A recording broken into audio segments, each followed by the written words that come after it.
আরে এখনো তো লাঞ্চের টাইম হয়নি, তুমি আগেই বসে গেছো? বসে আছি, দেখছি, ভালো লাগছে বেশ। তাই?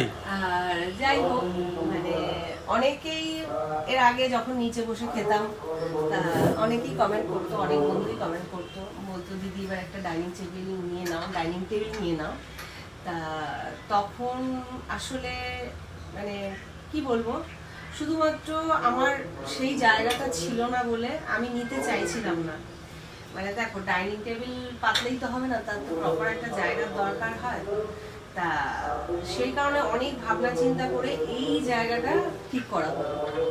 তা দেখলাম যে না নিলেই হচ্ছে না, সত্যি খুব অসুবিধা হয়। তা সেই কারণে ফাইনালি নিয়েই ফেললাম। আর এখানে দেখো ফিটিংস হয়ে গেছে, আর উপরে পুরো গ্লাস রয়েছে, নিচেও একটা গ্লাস রয়েছে, আর পুরোটাই মেটাল বডি। আর চারখানা চেয়ার রয়েছে, একটা সফট স্পঞ্জ চেয়ার। এই হচ্ছে আমার ফাইনাল ডাইনিং টেবিল। আজকে উদ্বোধন হবে না, ডাইনিং টেবিল উদ্বোধন হবে না। তার কারণ আজকে ছেলে ঠাকুর দেখতে বেরোচ্ছে, রূপক পাড়ার ক্লাবে ওখানে খাওয়া দাওয়া আছে, ওখানে রূপক যাবে। আর ঘরে আমি একা খাবো, কারণ আজকে যেহেতু সোমবার, আমি সোমবারটা সারা বছরই নিরামিষ খাই, এবং পুজো পড়লেও সেই দিনটা আমি আমিষ খাই না। তা সেই কারণে বাড়িতে যা হোক আমি কিছু খেয়ে নেব। আর তোমরা কালকে অনেক বন্ধুই বলেছো যে দিদি তুমি ষষ্ঠী করো না। তা সত্যি কথা বলতে গেলে না গো, ষষ্ঠী আমার কোনোদিনই করে ওঠা হয়নি। তার দুটো তিনটে যথেষ্ট কারণ আছে। সেটা হচ্ছে, প্রথমত মাকে দেখিনি, শাশুড়ি মাকেও দেখিনি কখনো ষষ্ঠী পুজো করতে।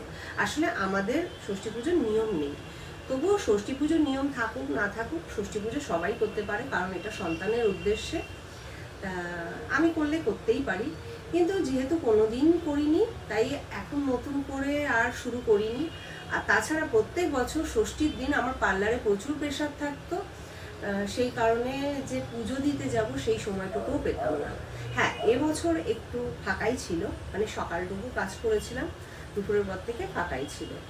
তা এবছরটাই আমি ষষ্ঠীতে বেরোতে পেরেছি, মানে বহু বছর পর। মানে যবে থেকে পার্লার প্রফেশনে রয়েছি তবে থেকে কিন্তু আমার ষষ্ঠী বলে কিছু ছিল না। তা সেই কারণেই আমি আর নতুন করে শুরু করিনি, আর নতুন করে শুরু করার ইচ্ছাও নেই। তার কারণ যেটা কোনোদিনই করিনি আর নতুন করে শুরু করতে চাইও না। তা আজকে তো নিরামিষ আমার, সোমবার যেহেতু, আর কালকেও অষ্টমী পুজোর জন্য নিরামিষ। কে ফোন করলো দেখি, চলো আবার পরে আসছি। টাটা।